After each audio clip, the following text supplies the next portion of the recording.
Bonjour à toutes et à tous et bienvenue dans La Lettre Pro, le podcast IA.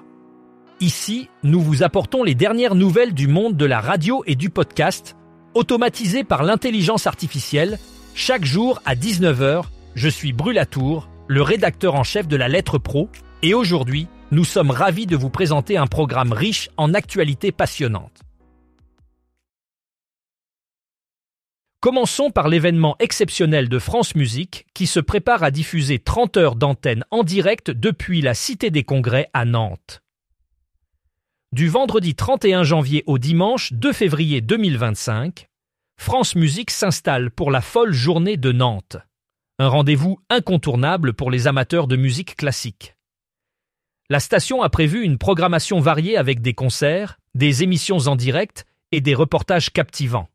9 producteurs de renom, dont Judith Chen, Saskia Deville et Max Dozolm, seront présents pour animer cet événement.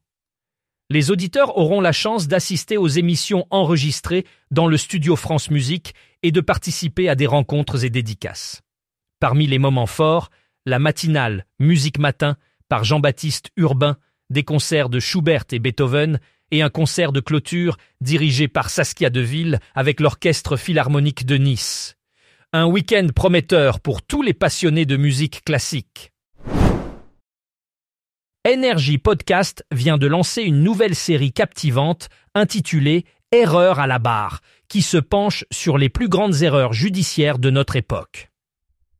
Accessible gratuitement sur toutes les plateformes, cette série explore des cas bouleversants de condamnations injustifiées, tant en France qu'à l'international, mettant en lumière les failles du système judiciaire et leurs conséquences dramatiques. Parmi les histoires abordées, on trouve celle de Sandra M., emprisonnée pendant 43 ans pour un meurtre qu'elle n'a pas commis, et Patrick Dils, un jeune homme condamné à tort en France. Chaque épisode de 20 minutes, diffusé tous les mercredis, plonge les auditeurs dans des récits poignants mêlant suspense, émotion et faits réels. Ce podcast pose des questions essentielles sur les causes de ces erreurs et sur la manière dont les victimes peuvent se reconstruire après des années de privation de liberté. Une exploration fascinante et nécessaire des rouages parfois faillibles de la justice. Radio-Canada OHDIO et la RTBF continuent de renforcer leur collaboration fructueuse, offrant aux auditeurs de RTBF Ovio une sélection de podcasts de qualité. Parmi ces séries, on retrouve Dérive, saison 1 et 2 par Olivier Bernard, Fidèle sous emprise de Karine Godin et Dans l'intimité des dictateurs par Michel Ouimet. Ces podcasts, initialement produits par Radio-Canada OHDIO, sont désormais accessibles sur la plateforme de la RTBF, permettant ainsi aux auditeurs belges de découvrir des contenus captivants et variés. Cette collaboration s'inscrit dans une volonté de partager des productions culturelles et éducatives d'excellence entre les deux institutions, enrichissant ainsi l'expérience d'écoute des utilisateurs de RTBF Ovio. Un bel exemple de coopération internationale dans le domaine du podcasting, qui souligne l'importance de la diffusion de contenus de qualité au-delà des frontières. Imad Kotbi, une figure emblématique de la radio, vous invite à un voyage vers l'avenir lors du Paris Radio Show. Ce mardi 28 janvier, de 12h30 à 13h30, dans la Halle aux Oliviers, Kotbi dédicacera son livre « La voie vers l'inconnu, la radio en 2038, perspective et révolution ». Cet ouvrage captivant vous plonge dans une exploration humoristique et nostalgique de la radio du futur. L'auteur vous fait vivre sa dernière journée de diffusion, le 21 juin 2038, révélant un monde radiophonique en pleine mutation. Cette séance de dédicace est une opportunité unique d'échanger avec Imad Kotbi sur ses visions audacieuses concernant les transformations technologiques et les défis humains qui façonnent l'avenir de la radio. Ne manquez pas ce rendez-vous incontournable pour tous les passionnés de radio et d'innovation. Le Paris Radio Show se tiendra à la Bellevilloise et l'accès est gratuit avec un badge téléchargeable en ligne. Sous la présidence de Roch-Olivier Mestre, l'Autorité de régulation de la communication audiovisuelle et numérique, anciennement connue sous le nom de Conseil supérieur de l'audiovisuel, a connu une transformation significative au cours des 6 dernières années. L'Arcom a élargi ses missions pour s'adapter aux évolutions rapides du secteur audiovisuel et numérique. Ce changement a permis à l'institution de mieux encadrer les nouvelles technologies et les plateformes numériques, en veillant à la diversité et à la protection des contenus. Alors que le mandat du président Mestre touche à sa fin, son héritage est marqué par une régulation plus moderne et adaptée aux défis actuels du paysage médiatique. Il sera présent au Paris Radio Show la semaine prochaine, où son bilan et ses perspectives pour l'avenir de la régulation française seront sûrement au cœur des discussions. En ce Blue Monday, souvent considéré comme le jour le plus déprimant de l'année, Énergie a décidé de remonter le moral des navetteurs bruxellois avec une initiative originale. Les équipes de Énergie ont quitté leur studio pour faire danser les Bruxellois à bord du Happy Bus Énergie. Ce bus festif a parcouru les rues de la capitale belge, transformant une journée morose en une expérience joyeuse et interactive. Les passagers ont pu profiter d'une ambiance musicale entraînante, orchestrée par les DJ de Énergie, apportant un peu de soleil et de bonne humeur au cœur de l'hiver.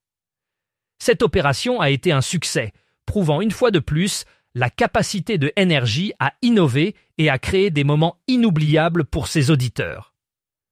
Une belle façon de combattre la morosité du Blue Monday et de renforcer le lien entre la station et son public. Radio Paname connaît une progression spectaculaire avec une hausse de 40% de son audience semaine en Île-de-France, selon les derniers chiffres de Médiamétrie pour la période de novembre comparée à la vague précédente de septembre-octobre 2024.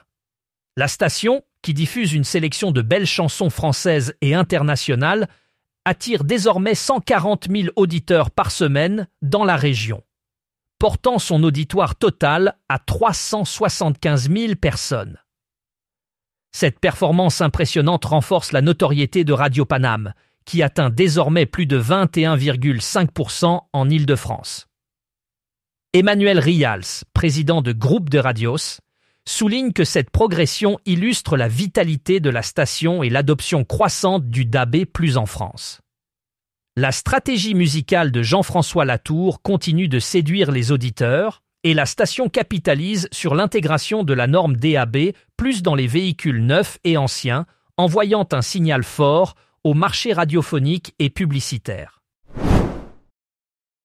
DPA Microphone, un leader dans la conception de microphones professionnels, a récemment annoncé l'acquisition d'Austrian Audio, une marque autrichienne réputée pour ses innovations dans le domaine de l'audio.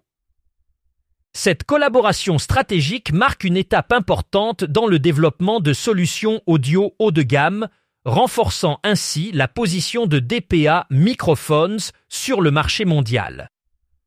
Austrian Audio, connu pour ses technologies avancées et son engagement envers la qualité sonore, apportera son expertise et son savoir-faire à DPA. Cet accord permettra non seulement d'élargir la gamme de produits offerts par DPA Microphone, mais aussi de stimuler l'innovation dans les technologies de captation sonore. Les deux entreprises partagent une vision commune d'excellence et d'innovation, promettant ainsi de nouvelles avancées passionnantes pour les professionnels de l'audio. Cette union est un signe fort de l'évolution continue de l'industrie audio vers des solutions toujours plus performantes et sophistiquées. Au Paris Radio Show, Romuald Boulanger, ancien animateur phare de Énergie et réalisateur du film On the Line avec Mel Gibson, partagera ses secrets pour captiver l'attention dans un univers médiatique saturé. Cette session exclusive sera une occasion unique de découvrir son expertise en storytelling, tant radiophonique que cinématographique, et les techniques qui lui ont permis de fidéliser son audience. Boulanger, qui a su se démarquer par un parcours exceptionnel allant de la radio au cinéma, soulignera l'importance du récit pour se distinguer dans le paysage médiatique actuel. Pour ceux qui souhaitent explorer les stratégies nécessaires pour attirer et maintenir l'attention, cette intervention promet d'être riche en enseignements. Ne manquez pas cette opportunité lors du Paris Radio Show, qui se tiendra à la Bellevilloise les 28 et 29 janvier. Pour en savoir plus, Visitez notre site lalettre.pro et abonnez-vous à notre newsletter quotidienne.